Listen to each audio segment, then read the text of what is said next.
요즘 국회를 보고 있으면 대한민국의 미래가 캄캄하죠. 대한민국에 대한 관심이 조금이라도 있는 분들은 저처럼 대한민국의 미래가 캄캄하다 이렇게 느끼실 겁니다. 왜냐하면 말입니다. 22대 국회도 보시는 것처럼 야당 단독으로 개원을 했습니다. 자유민주주의라는 게 무색하죠. 여당도 없고 야당 단독으로 국회를 개원하고 국회의장을 선출했다는 것을 보면 솔직히 부끄럽고 창피합니다. 언제까지 이렇게 여야는 어르렁대고 싸우기만 할 겁니까? 지금 국민들은요, 먹고 살기 힘들어서 죽겠다는 말이 연신 튀어나옵니다. 그런데도 이들은요, 정략적으로 움직이고 정치적으로 움직여서 자기 권력을 더 취하려고 하는 모습 참 안타깝기 거지없습니다. 우리 국회가 역사가 한 76년 되거든요. 76년 되는 역사에 말입니다. 국회를 야당 단독으로 개원한 것은 이번이 두 번째입니다. 21대 국회도 그렇게 개원을 했거든요. 22대 국회도 지금 마찬가지다 이렇게 생각을 합니다. 참 국회가 창피하고 부끄럽고 대한민국에 가장 저질들만 모여있는 곳은 아닌가 그런 생각을 많이 해요. 사실 저 사람들 우리보다 훨씬 똑똑하거든요. 잘났고요. 머리도 좋고요. 돈도 많고요. 하는 짓을 보면요. 우리보다 수준 이하입니다.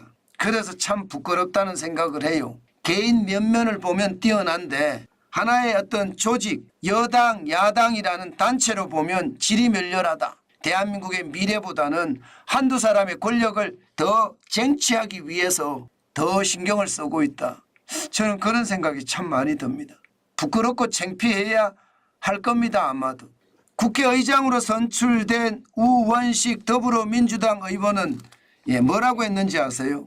국회 야당 단독으로 개원을 됐는데 국회를 사회적 대화의 플랫폼으로 만들자 이렇게 이야기했습니다. 뭐 노동이든 주거든 의료든 일상의제부터 기후위기나 저출생 등 국가 난제까지 다양한 이야기를 하고 사회적 논의가 이루어져야 된다. 이렇게 이야기를 하고 있거든요. 옳은 말이죠.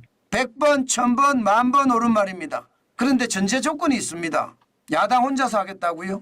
소수 의견을 배격하지 않아야 됩니다. 소수 의견을 배격하게 되면 그 자체가 이미 국회로서의 기능을 상실하는데 이게 무슨 얘기입니까?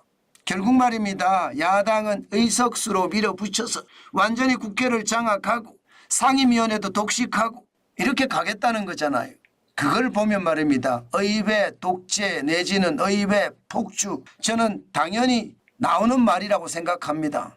앞으로 언젠가는 말입니다. 언젠가는 역전이 될 때도 있을 거예요. 지금 8년 동안 역전이 된 적이 없지만 언젠가는 역전이 될 수도 있을 겁니다. 그 역전이 됐을 때 그때는 또 뭐라고 할까요? 역지사지라는 게 있습니다. 자유민주주의라는 것은 대화와 타협이 근본입니다. 그런데 대화하지 않고 자기 주장만 내세우는 건 대화가 아닙니다. 자기도 양보하고요. 상대편도 양보하고 그러면서 타협이 이루어지는 거거든요. 자기 주장만 내세워서 독불장군처럼 일방적으로 운영한다면 그게 독재입니다.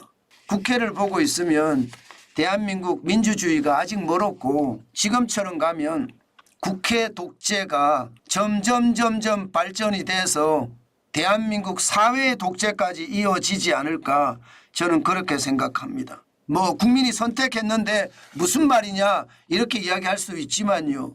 국민의 선택의 퍼센트는 그렇게 많이 차이가 나지 않습니다. 많이 차이 나봤자 3, 4% 차이예요.